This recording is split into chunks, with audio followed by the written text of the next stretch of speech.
A double enigma. When it was announced that Mrs. Tree was to give a translation of L'Enigme of M.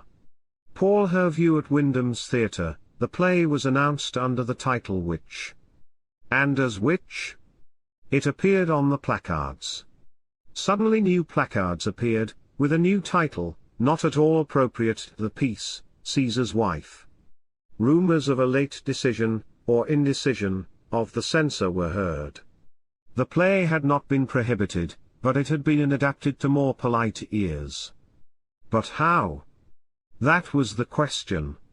I confess that to me the question seemed insoluble. Here is the situation as it exists in the play. Nothing could be simpler, more direct, more difficult to tamper with. Two brothers, Raymond and Gérard de Gorgeran, are in their country house, with their two wives, Giselle and Leonore, and two guests, the old Marquis de Neste and the young M. de Vivace.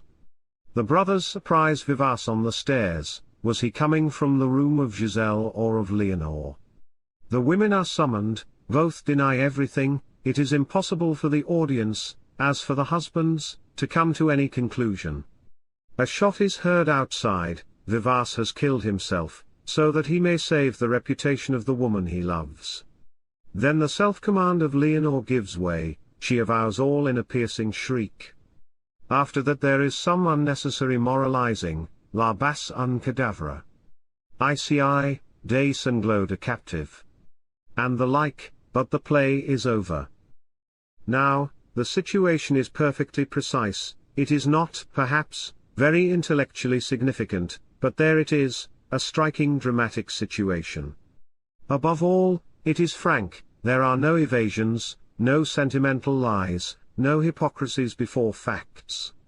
If adultery may not be referred to on the English stage except at the Gaiety, between a wink and a laugh, then such a play becomes wholly impossible. Not at all. Listen. We are told to suppose that Vivace and Leonore have had a possibly quite harmless flirtation, and instead of Vivace being found on his way from Leonore's room, he has merely been walking with Leonore in the garden, at midnight remember, and after her husband has gone to bed. In order to lead up to this, a preposterous speech has been put into the mouth of the Marquis de Neste, an idiotic rhapsody about love and the stars, and I forget what else, which I imagine we are to take as an indication of Vivace's sentiments as he walks with Leonore in the garden at midnight. But all these precautions are in vain, the audience is never deceived for an instant. A form of words has been used, like the form of words by which certain lies become technically truthful.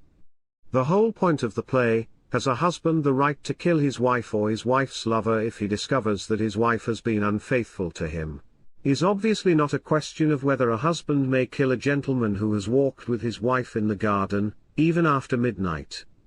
The force of the original situation comes precisely from the certainty of the fact and the uncertainty of the person responsible for it. Caesar's wife may lend her name for a screen, the screen is no disguise, the play remains what it was in its moral bearing, a dramatic stupidity has been imported into it, that is all. Here, then, in addition to the enigma of the play is a second, not so easily explained, enigma, the enigma of the censor, and of why he moves in a mysterious way his wonders to perform. The play, I must confess, does not seem to me, as it seems to certain French critics, une pièce qui chante du chef-d'œuvre, la tragédie des maîtres antiques et de Shakespeare. To me it is rather an insubstantial kind of ingenuity turning in a circle. As a tragic episode, the dramatization of a striking incident, it has force and simplicity, the admirable quality of directness. Occasionally the people are too eager to express the last shade of the author's meaning, as in the conversation between Neste and Vivace, when the latter decides to commit suicide, or in the supplementary comments when the action is really at an end. But I have never seen a piece which seems to have been written so kindly and so consistently for the benefit of the actors.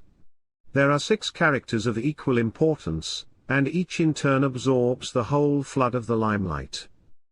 The other piece which made Saturday evening interesting was a version of Au Téléphone, one of Antoine's recent successes at his theatre in Paris.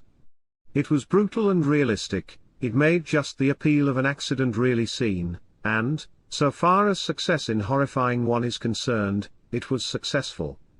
A husband hearing the voice of his wife through the telephone, at the moment when some murderous ruffians are breaking into the house, hearing her last cry, and helpless to aid her, is as ingeniously unpleasant a situation as can well be imagined. It is brought before us with unquestionable skill, it makes us as uncomfortable as it wishes to make us. But such a situation has absolutely no artistic value, because terror without beauty, and without significance is not worth causing. When the husband, with his ear at the telephone, hears his wife tell him that someone is forcing the window shutters with a crowbar, we feel, it is true, a certain sympathetic suspense, but compare this crude onslaught on the nerves with the profound and delicious terror that we experience when, in La Mort de Tintagel of Maeterlinck, an invisible force pushes the door softly open, a force intangible and irresistible as death. In his acting Mr. Charles Warner was powerful, thrilling, it would be difficult to say, under the circumstances, that he was extravagant, for what extravagance, under the circumstances, would be improbable. He had not, no doubt, what I see described as le jeu simple et terrible of Antoine, a dry, hard, intellectual grip on horror. He had the ready abandonment to emotion of the average emotional man. Mr. Warner has an irritating voice and manner, but he has emotional power, not fine nor subtle, but genuine. He feels and he makes you feel. He has the quality, in short, of the play itself, but a quality more tolerable in the actor, who is concerned only with the rendering of a given emotion, than in the playwright, whose business it is to choose, heighten, and dignify the emotion which he gives to him to render.